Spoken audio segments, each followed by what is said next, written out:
Morning. I'm answering prayers this morning. I'm answering prayers. So, based on my list, number one is prayer. It's prayer.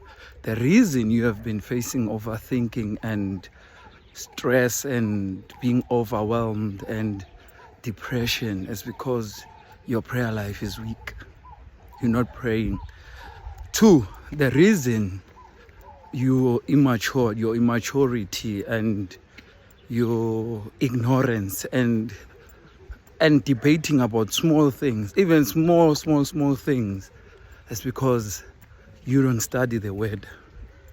You're not studying the word. And three, the reason you're experiencing unanswered prayers, it's because you are not around believers. You need to be in a small group. You need to be around people with prayer and who pray and who gather.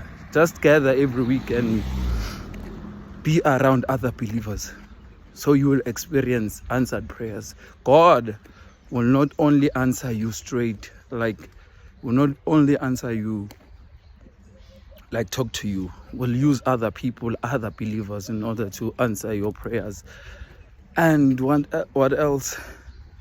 The reason you have not been receiving, you have not been giving. You have not been giving. The reason you are not been receiving, you have not been giving. The reason you're experiencing insufficiency, you have not been giving. Give. The reason you are facing, the reason you are having idols, facing idolatry, is because you're not fasting. You need to fast. So I really need you to pray and do these things, all this list, each and every week. I really need you to do those things. So yeah, good morning and stay blessed. Let me go to work.